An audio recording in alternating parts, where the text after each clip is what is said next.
The morning sun reflected off the calm Pacific waters as Dr. Amanda Torres checked her equipment one final time. She had been studying marine life for 12 years, but today felt different. Her research vessel, Neptune's Quest, floated 200 miles off the coast of California. The crew had been at sea for 3 weeks, collecting samples and mapping the ocean floor. Amanda wiped the sweat from her forehead as she prepared the sonar equipment. Her team was small but skilled. Kevin Blake, the geologist, was already reviewing yesterday's readings on his computer. Lisa Martinez, their engineer, was checking the underwater cameras and drilling equipment. They had worked together for 5 years and trusted each other completely. "The readings are strange today," Kevin said, frowning at his screen. "There's something big down there, really big." Amanda walked over to look at the sonar display. The screen showed the ocean floor 3 miles below them. Most of it looked normal, but there was a large shadow that didn't belong. It was too regular, too straight to be a natural rock formation. "How big are we talking about?" Amanda asked. Kevin pointed to the measurements on his screen. "Over 300 meters long, maybe 50 meters wide. It's buried under a lot of sediment, but it's definitely there." Lisa joined them at the computer. "Could it be a shipwreck? Maybe an old cargo ship?" "No ship is that big," Kevin replied. "And look at the shape. It's too smooth, too perfect. Ships have rough edges, broken parts. This thing looks like it was designed by someone who really knew what they were doing." Amanda felt her heart rate increase. In all her years of ocean research, she had never seen anything like this. The object was massive and seemed to be made of metal. But what kind of metal could survive at the bottom of the ocean for so long without rusting away?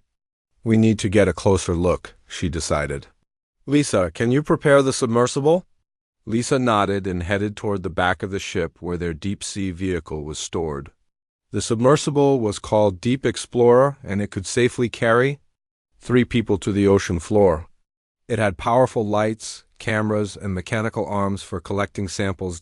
As Lisa prepared the submersible, Amanda called her supervisor at the university. Dr. Richard Stone had been her mentor for years. He answered on the second ring. "Amanda, how's the research going?" he asked. "Richard, we've found something unusual. I need to send you the sonar readings right away." Amanda sent the data through their satellite connection. She could hear Richard typing on his keyboard as he reviewed the information. "This is incredible," he said after a few minutes. "Are you sure the equipment is working properly?" "We've checked everything twice. The readings are accurate. I'm going to contact some colleagues. This could be the discovery of a lifetime. But Amanda, be careful down there. We don't know what you're dealing with." 2 hours later, Deep Explorer was ready for its descent. Amanda, Kevin, and Lisa climbed inside the small cabin. The submersible was cramped, but it was the safest way to reach the ocean floor. Lisa started the engines and began their slow journey downward.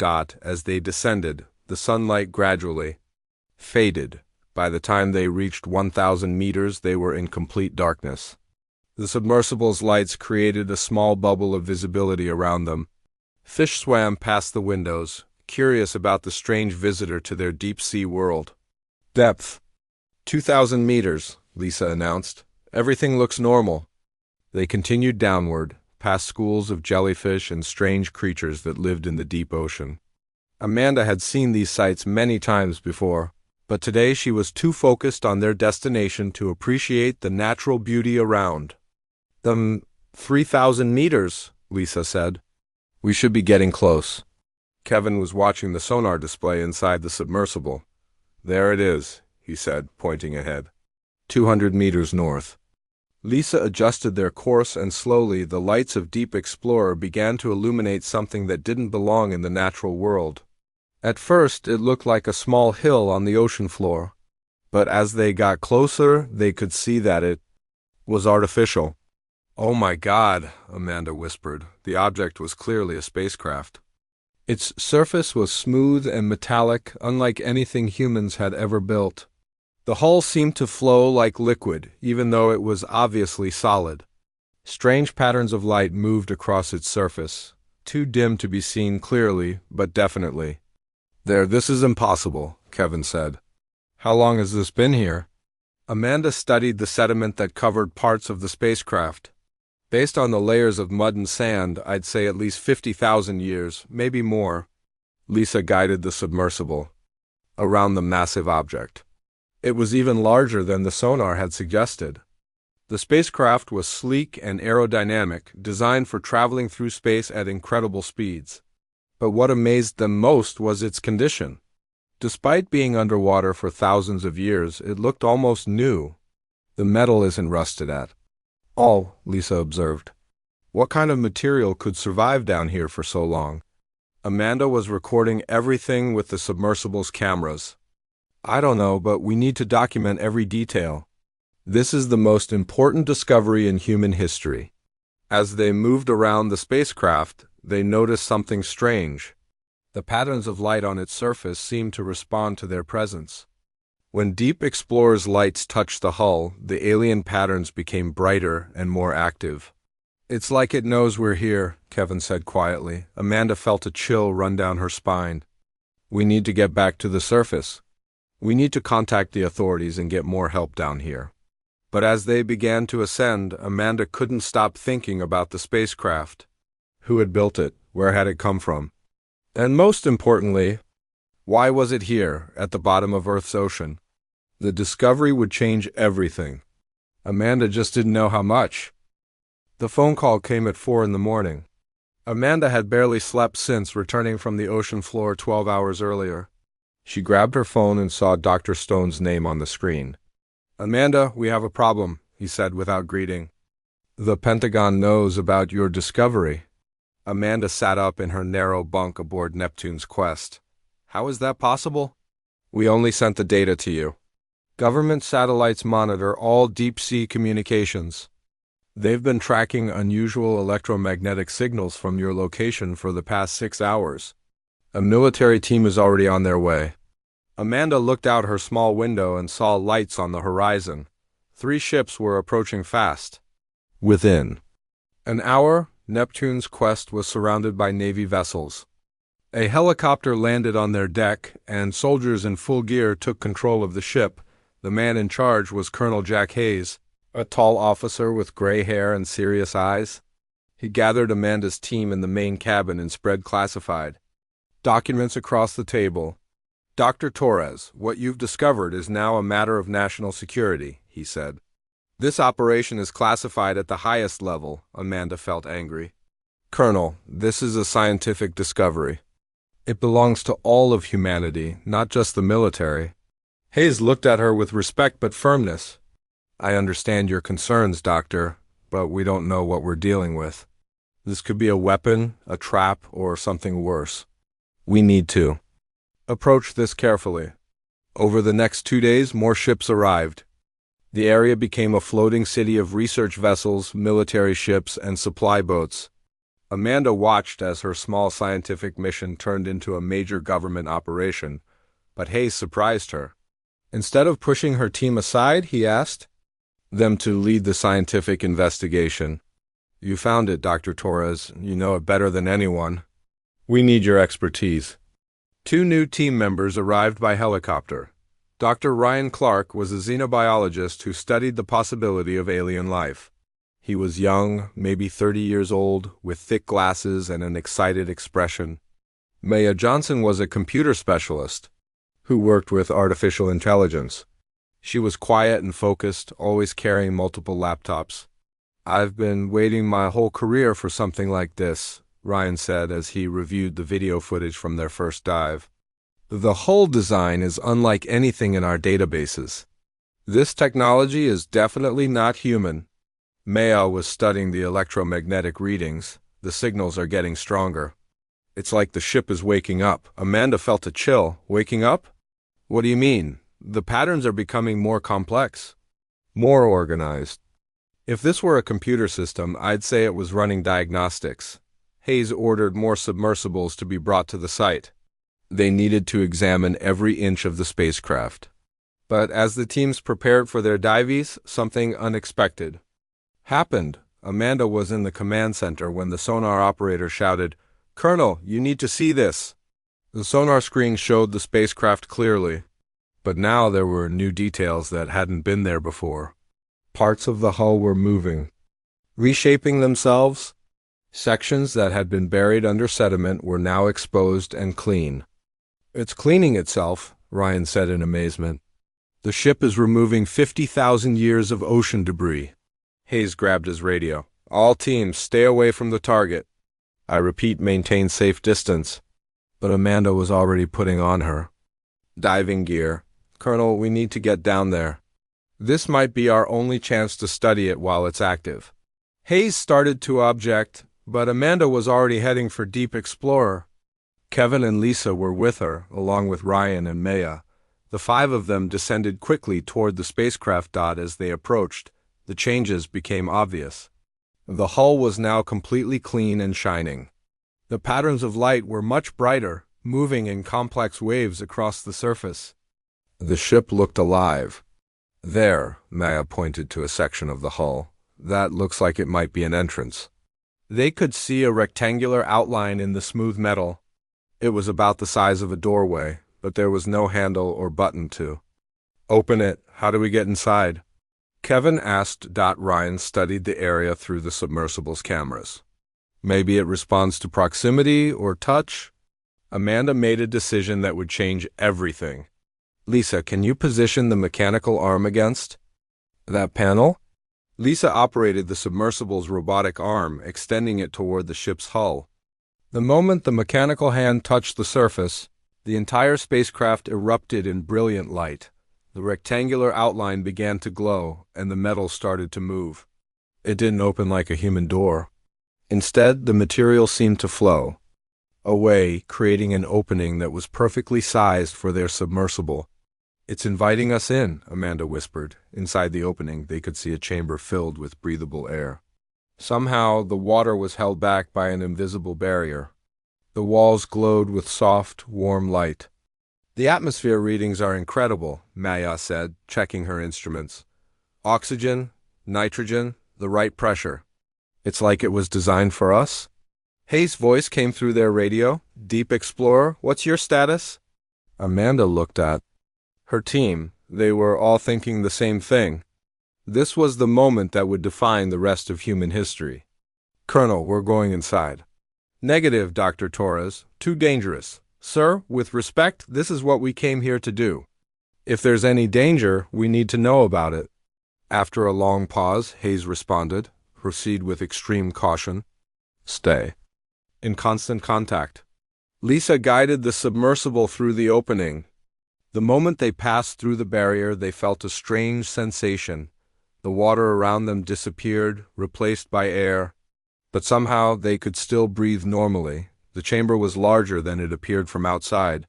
The walls curved upward, covered in symbols that seemed to shift and change as they watched. At the far end of the room, there was another opening that led deeper into the ship. "The technology here is impossible," Ryan said. "They're manipulating matter at the atomic level." Maya was studying the symbols on the walls. "These aren't just decorations. They're some kind of interface, a computer system." Amanda felt a mixture of excitement and fear.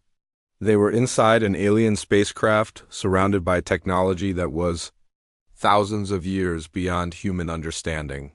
But she also felt something else, a sense of welcome, as if the ship wanted them to be there. "We're not just exploring anymore," she said quietly. "We're making first contact." The submersible moved slowly through the first chamber of the alien spacecraft. Amanda and her team stared in amazement at the walls around them. The symbols were moving like living things, flowing from one shape to another. The light came from everywhere and nowhere, creating a warm glow that made them feel safe. "The air is perfect," Maya said, checking her instruments. 21% oxygen, just like Earth's atmosphere. But that's impossible. How could aliens know what we need to breathe? Lisa guided Deep Explorer toward the opening at the far end of the chamber. As they approached, the passage began to widen, as if the ship was making room for them. The walls expanded smoothly without any visible machinery or moving parts. "It's like the ship is alive," Kevin whispered. They entered a corridor that seemed to stretch forever. The walls pulsed gently, like a heartbeat. Amanda realized that what she had thought was metal was actually something else.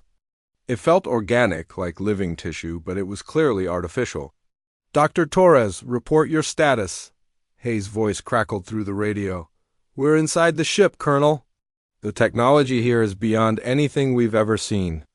The walls are responding to our presence, changing shape to accommodate us. Are you in any danger?" Amanda looked around the peaceful, glowing corridor. "No, sir. If anything, the ship seems to be helping us." They continued deeper into the vessel. The corridor branched into several passages, each one leading to different areas of the ship. But somehow, Amanda knew which way to go.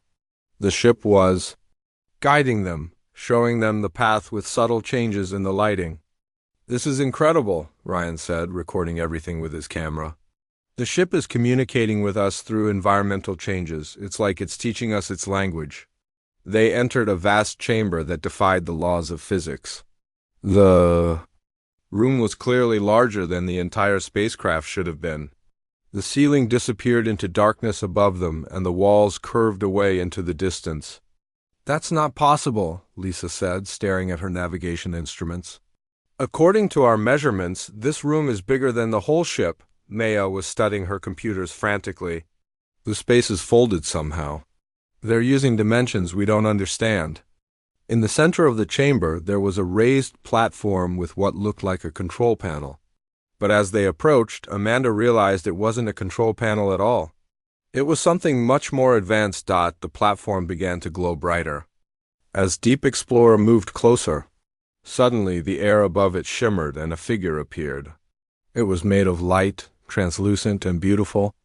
The figure was humanoid but taller than any human, with features that seemed to shift and change. "Welcome," the figure said. Its voice came from everywhere at once, speaking in perfect English. "I have been waiting for you." Amanda's heart stopped. They were face to face with an alien intelligence. "You can understand us?" she managed to ask. "I have been studying your species for many years.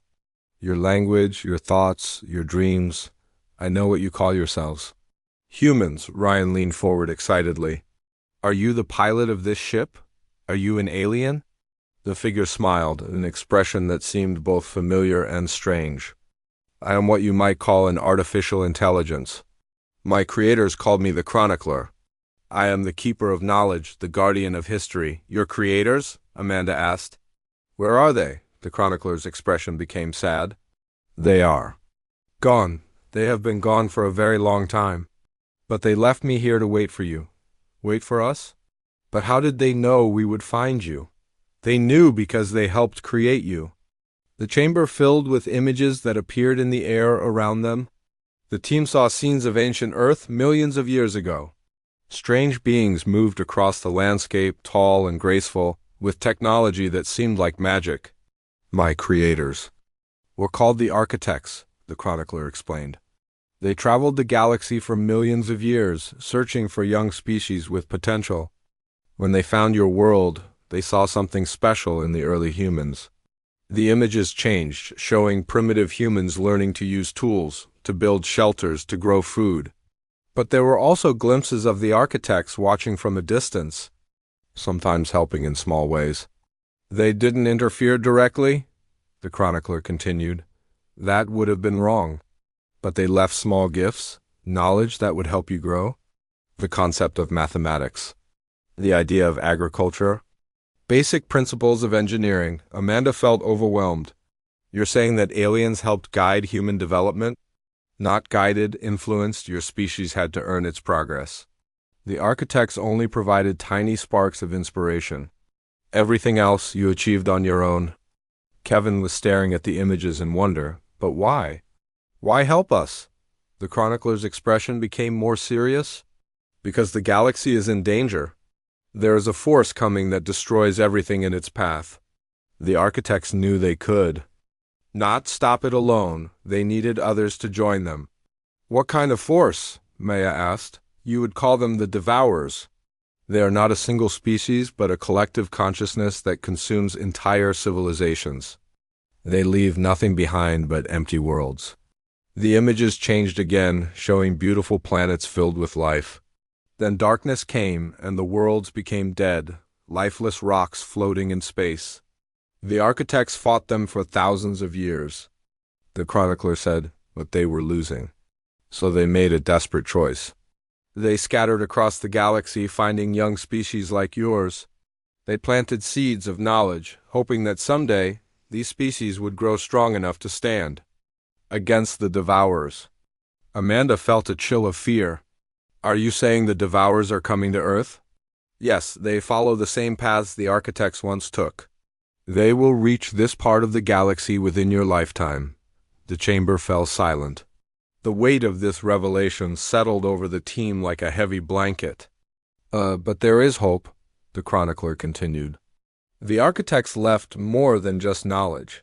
They left tools, weapons, technology that could help you defend yourselves. What kind of technology? Amanda asked. That depends on you. The architects created a test. Only species that prove themselves worthy can access their greatest gifts. Many have tried, most have failed. What kind of test? The chronicler smiled again. You will see. But first you must prove that your species is ready, that you can work together, that you can put aside your differences for the greater good. Amanda looked at her team, then back at the chronicler. What do we need to do? The test begins now. The chronicler waved its hand, and the chamber around them transformed. The walls became transparent, showing the vast ocean outside. But instead of dark water, they could see stars and galaxies stretching into infinity. Let me show you the true history of your species, the chronicler said. The images that appeared were more detailed than before. Amanda and her team watched as the architects visited Earth millions of years ago. They saw the tall, graceful beings studying early humans with great interest. Your ancestors impressed the architects, the chronicler explained. Most species they encountered were either too aggressive or too passive.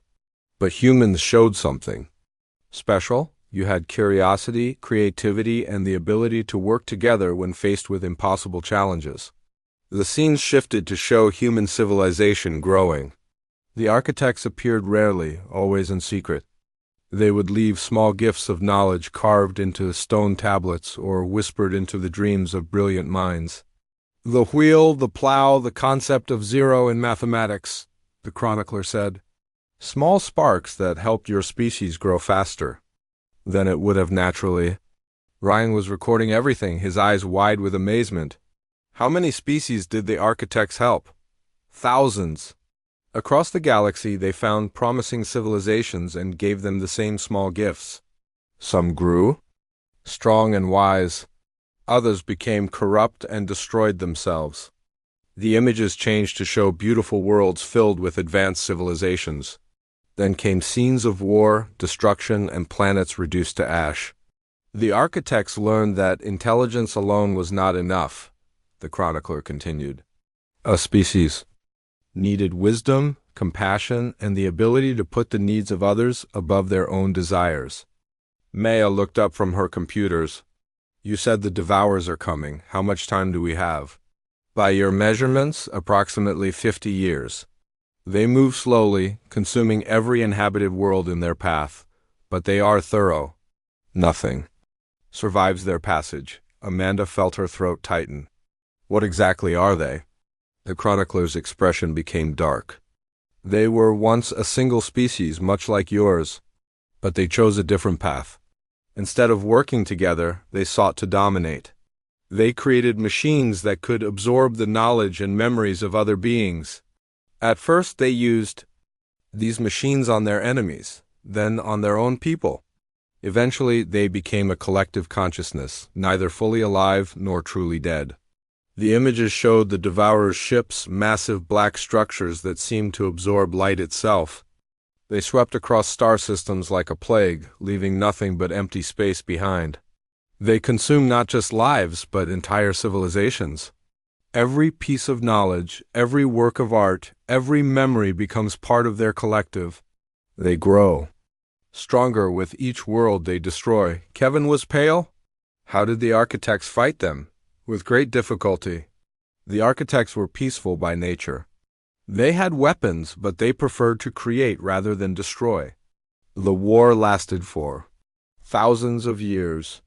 Eventually, the architects realized they could not win through force alone. So they decided to create allies, Amanda said, understanding. Yes, the seeding project was their last hope. They scattered across the galaxy, finding young species with potential. They planted seeds of knowledge and left ships like this one as guides and guardians. Lisa had been quiet, but now she spoke up. How many ships are there? 147 remain functional. They are hidden on worlds throughout the galaxy, waiting for their chosen species to discover them. And how many species have passed the test? Ryan asked. The chronicler paused before answering. 12. The number hung in the air like a weight. Out of thousands of species, only 12 had proven themselves worthy. What happened to the others? Some were too aggressive. They wanted to use the architect's technology for conquest. Others were too afraid.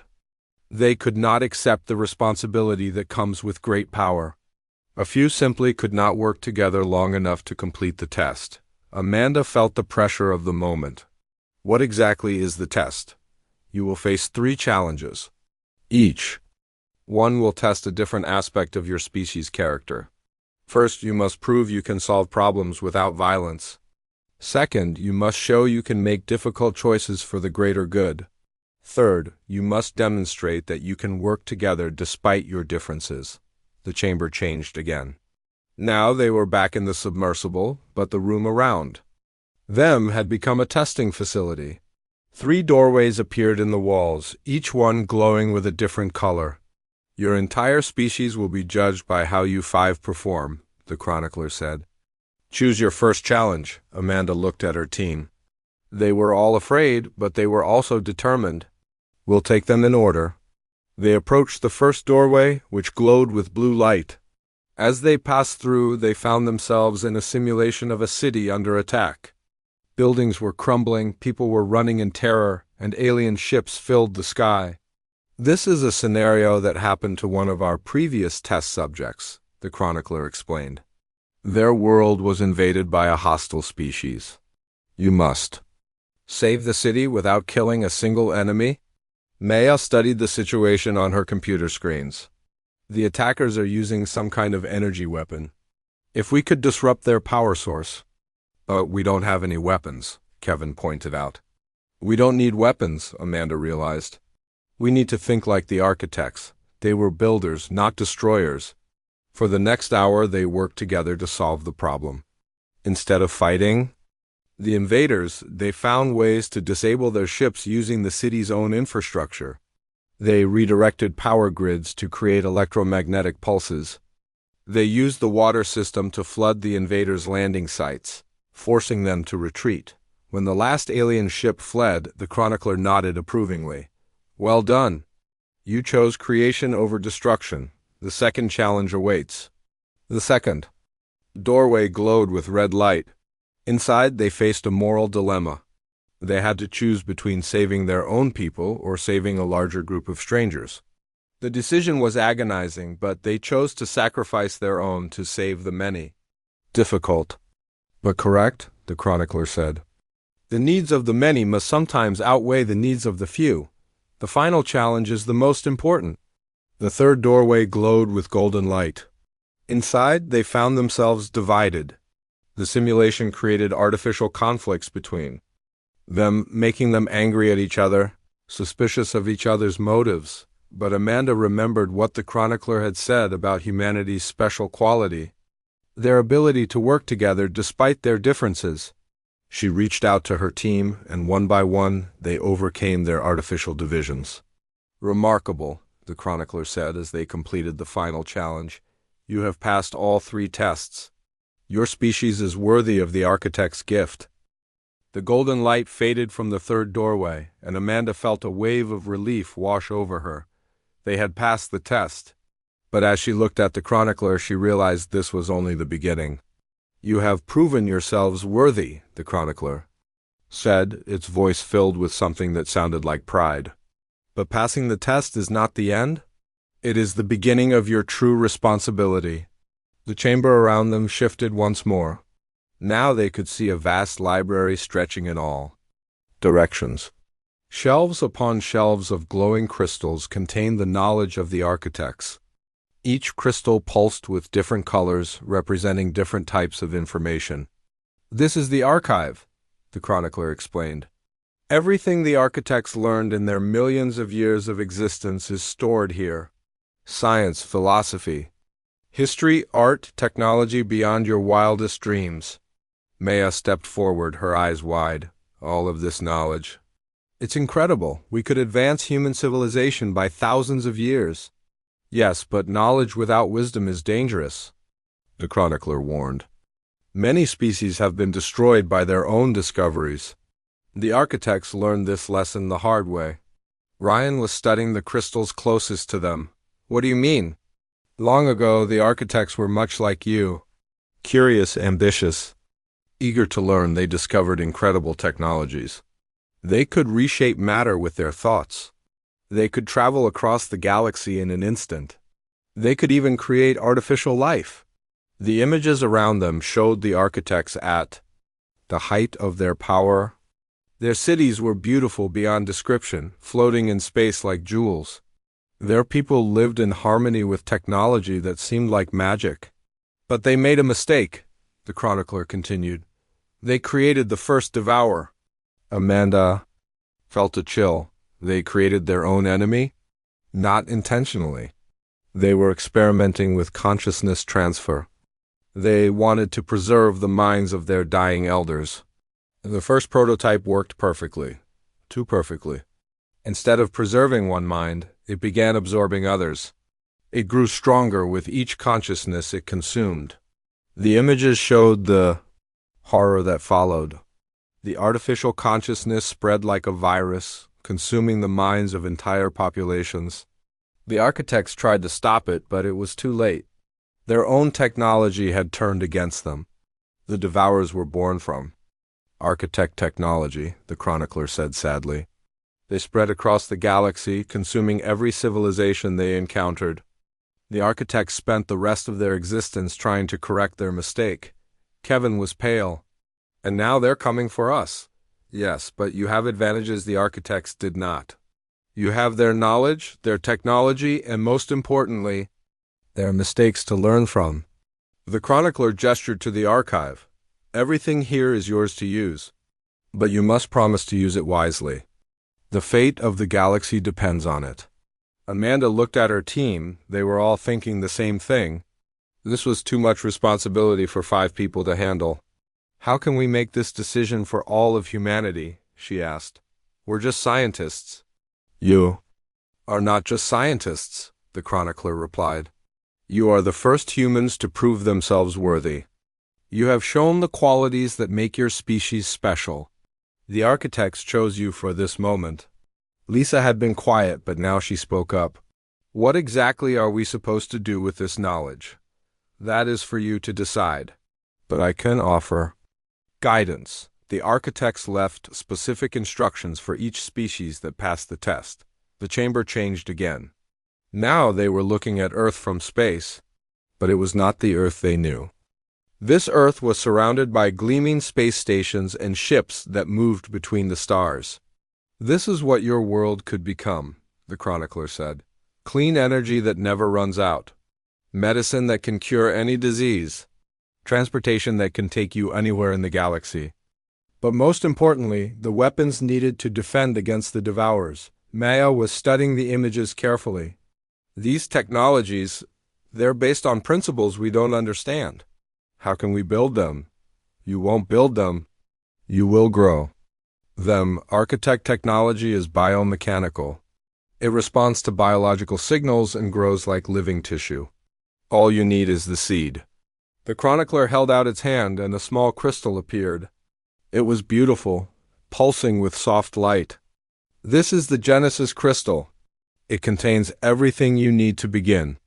But remember, the technology will only work for those who are worthy. It will not function for those who seek to use it for evil."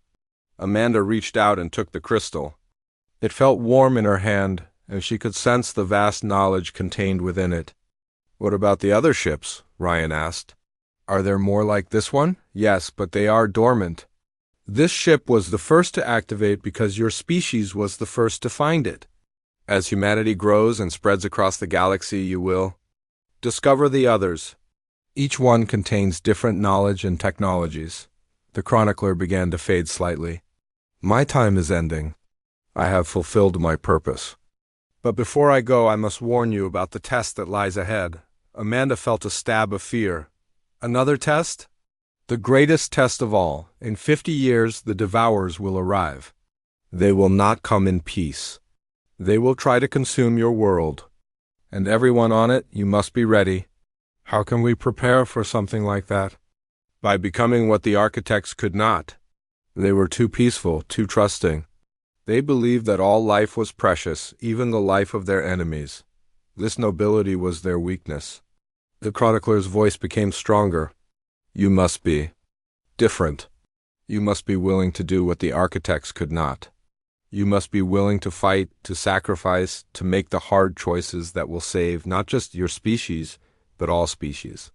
Amanda looked at the Genesis crystal in her hand. You're asking us to become warriors. I am asking you to become guardians. The architects were gardeners, nurturing life throughout the galaxy. But gardens need protection from those who would destroy them. The chamber began to dissolve around them. They were back in their submersible, but everything had changed. The ship around them was no longer mysterious. It was familiar, as if it had always been part of their lives. The knowledge is now part of you, the chronicler said, its voice growing faint. You will understand it as you need it. But remember, with great power comes great responsibility. The last thing they saw was the chronicler's smile. The architects believed in you. Now you must believe in yourselves. The future of the galaxy is in your hands. The light faded, and they were alone with their new destiny. The journey back to the surface felt different. Amanda held the Genesis crystal in her hands, feeling its warmth pulse through her fingers. The knowledge inside was vast, but somehow she could sense it organizing itself in her mind. It was as if the crystal was teaching her how to understand it. Colonel Hayes is going to have a lot of questions, Kevin said. Breaking the silence, Lisa guided Deep Explorer upward through the dark ocean water. How do we even begin to explain what just happened? We tell the truth, Amanda replied. Humanity deserves to know what's coming. When they reached the surface, the military ships were still waiting. Hayes met them on the deck of Neptune's Quest, his face tense with worry. Behind him stood a group of officials Amanda didn't recognize. Scientists, military officers, and what looked like government representatives. Dr. Torres, your radio went silent for 6 hours, Hayes said. We were preparing a rescue mission. Amanda looked at her team. They all nodded. It was time. Colonel, we need to call a meeting. What we discovered down there changes everything. 2 hours later, Amanda stood in the command center surrounded by the most important people in the operation. She held up the Genesis crystal, which glowed softly in the artificial light. This contains the knowledge of an ancient civilization called the Architects, she began. They visited Earth millions of years ago and helped guide human development. The room erupted in questions and disbelief. Amanda raised her hand for silence. I know it sounds impossible, but the proof is right here. She activated the crystal by focusing her thoughts on it. Suddenly, the room filled with holographic images showing the architect's history. For the next hour, Amanda and her team explained everything. The seeding project, the Devourers, the test, and the approaching threat. When they finished, the room was completely silent. Dr. Stone, who had flown in from the university, was the first to speak. The implications are staggering. If this is true, we need to alert every government on Earth. Hayes nodded grimly. I'll contact the Pentagon immediately. This is beyond any single nation's authority. But Amanda held up her hand again. There's more. The crystal isn't just a storage device, it's a seed. It can grow into the technology we need to defend ourselves. She focused on the crystal again. And something amazing happened. The small device began to expand, growing like a living thing. Within minutes, it had become a complex piece of machinery that none of them recognized. But somehow, Amanda understood completely. It's a communication device, she explained. It can contact other architect ships around the world. Maya was studying the device with fascination. The technology is incredible. It's like it reads our thoughts and creates what we need. Amanda activated the communication system. Immediately, signals began coming in from around the globe. Other ships were awakening. In the deepest parts of the Atlantic, Pacific, and Indian Oceans, ancient vessels were responding to the call. There are 17 ships on Earth, Amanda announced. Each one contains different technologies. Together they hold everything we need to prepare for the Devourers. Over the following weeks, teams from every major nation descended on the ocean sites. The discovery could not be kept secret. News of the alien ships spread across the world, causing panic in some places and wonder in others. But something remarkable happened. Instead of fighting over the technology, the nations of Earth began working together. The threat of the Devourers was too great for petty conflicts. For the first time in human history, the entire species united for a common purpose. Amanda found herself at the center of it all. The Genesis crystal had bonded with her, making her the primary interface between humanity and architect technology. She could understand the alien devices intuitively, teaching others how to use them safely. The technology was unlike anything humans had ever seen. Energy sources that drew power from empty space itself. Materials that were stronger than diamond but lighter than air. Medical devices that could heal injuries in minutes. Transportation systems that could move people and cargo anywhere on Earth instantly, but most importantly, defensive technologies. Shields that could protect entire cities. Weapons that could disable enemy ships without destroying them. Detection systems that could see across vast distances of space. Ryan led the biological research teams. The architect technology was alive, in a way that human science barely understood. It grew, adapted, and responded to the needs of its users. But it would only work for those who proved themselves worthy through the same tests Amanda's team had faced. Maya became the chief technology coordinator. She discovered that the architect devices could link together, creating a global network of protection. Earth was becoming a fortress, but one dedicated to preserving life rather than destroying it. As the months passed, other things began to happen. Humans started changing, not physically but mentally. Those who worked closely with architect technology found their thinking becoming clearer, more focused. They could solve problems that had seemed impossible before. It's like the technology is teaching us to be better, Amanda explained to a gathering of world leaders. The architects didn't just leave us tools. They left us a path to evolution. 5 years after the discovery, Earth was transformed. The skies were filled with ships powered by architect technology. Cities floated above the oceans, connected by streams of pure energy. Disease and hunger were becoming things of the past, but Amanda never forgot the warning. The Devourers were still coming. On a quiet evening, she stood on the observation deck of New Geneva, humanity's first space city. Through the transparent walls, she could see Earth below and the stars above. Somewhere out there, the enemy was approaching. Kevin joined her, looking out at the magnificent view. "Do you think we'll be ready?" Amanda smiled, feeling the Genesis crystal warm in her pocket. The architects thought we would be. They saw something special in humanity. Something that could succeed where they failed. What was that? Hope, Amanda replied. The architects were ancient and wise, but they had become tired. They had seen too much death, too much destruction. But humans... we never give up. We always believe we can find a better way. Lisa and Maya arrived, along with Ryan and many others who had become part of their extended family. Together, they watched as another architect ship rose from the ocean, its light reflecting off the water like a star. 45 years until the Devourers arrive, Maya said quietly. Amanda nodded. Then we have 45 years to become what the galaxy needs. Not just defenders, but teachers. When other species see what we've accomplished, they'll want to join us. The group fell silent, each lost in their own thoughts. They had come so far from that day when they first discovered the ship in the ocean. Humanity was no longer alone in the universe. They were part of something greater, and when the Devourers finally arrived, they would find Earth ready. Not just with weapons and shields, but with the most powerful force in the galaxy, the human spirit. Enhanced by ancient wisdom and united in purpose, the age of humanity as guardians of the galaxy had begun.